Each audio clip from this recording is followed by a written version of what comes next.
Mitchell has his head up, takes the feet. Oh, my! Donovan! Get that weak stuff out of here!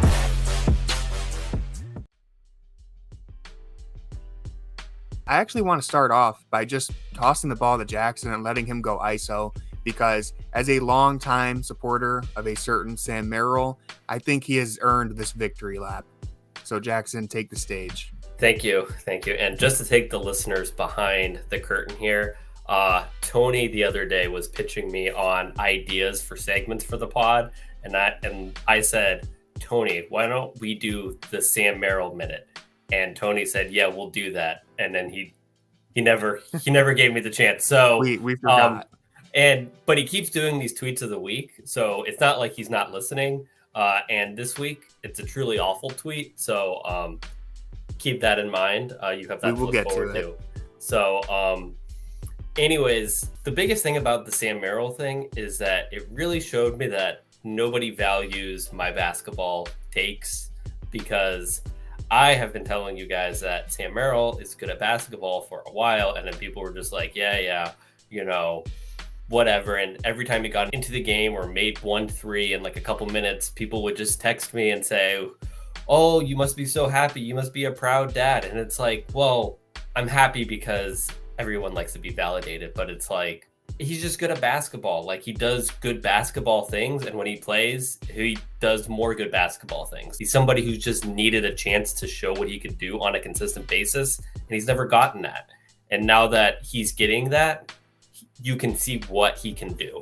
Money Merrill is as legit as it gets. Prior to yesterday's game, he was shooting a team-high 45%. Now Isaiah Mobley has taken that crown because he made a three-pointer last night and he's 1 for 2. So technically he's shooting 50%. But for all intents and purposes, Sam Merrill is leading the team with a 45% clip from downtown. He's shooting 47% on catch and shoot three-pointers, which is the 10th best in the NBA for a minimum of 50 attempts. And he's also 8th out of 200 NBA players to attempt 63 pointers or more.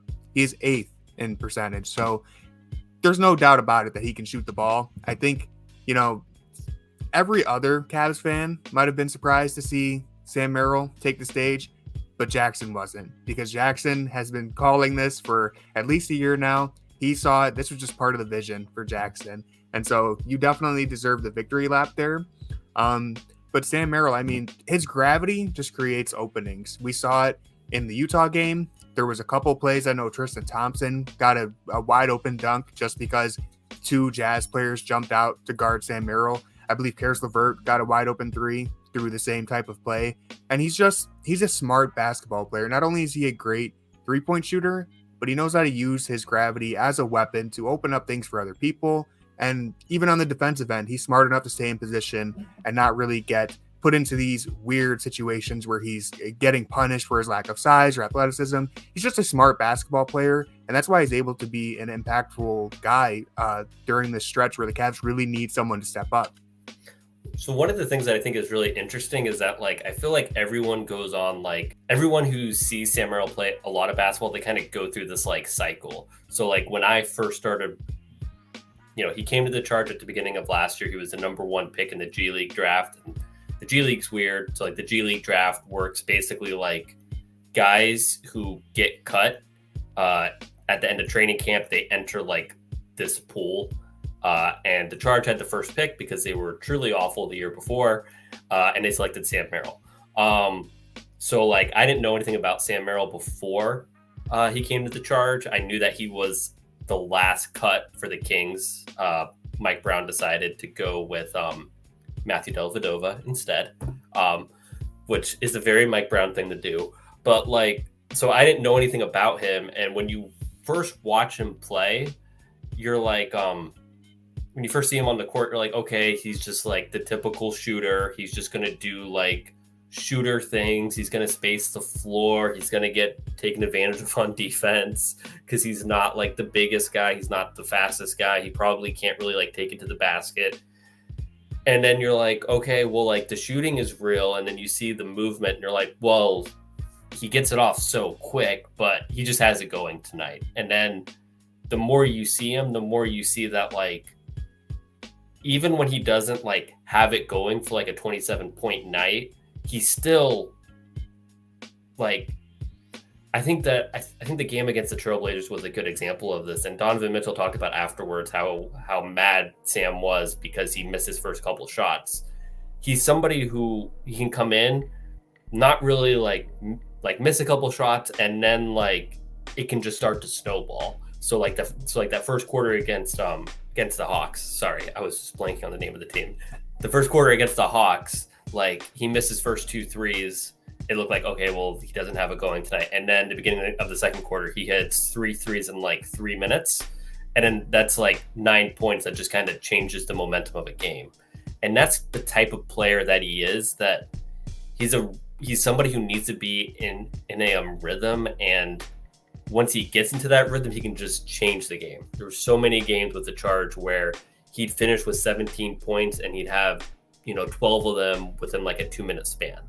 And those 12 points, those 4 threes, just absolutely changed the game. And then after that, the defense is just overreacting to every movement that he makes, which just makes it so much easier for everybody else to play. I really want to see him play when the Cavs have both of their centers. Like, I want to see him. It's great to see him. You talked about Tristan getting a wide open dunk there. I'd like to see him play in second unit lineups with Mobley or Allen, where, there's a couple times where Tristan got it on the roll and like the defense shifted over to kind of contest him at the rim, and Tristan is not really an above the rim finisher. But like, if you have Allen, if you have Mobley, those late contests, they're finishing through that or drawing fouls. So like, I just want to see Sam play with a more complete team, and I want to see him keep getting those minutes and runs, because sometimes he's just not going to have it. You play him for four or 5 straight minutes, he just doesn't have it. It's not worth keeping going down that road. But it's like, when he does have it, or when you kind of sense that little spark that he's going to provide, it's like, keep him out there. He's not taking, like, he's putting more on the table than he's taking off. I do want to go back to that point you made about Merrill building a rhythm, because I think you really saw that in the Utah game, where he had 5 3-pointers in the first 12 minutes in that game of his playing time. And it starts off with, wide open catch and shoot corner 3, which I haven't checked recently, but I know he was shooting 60% on corner 3s to start the year. It's very low volume, of course, but he's just a lights out shooter.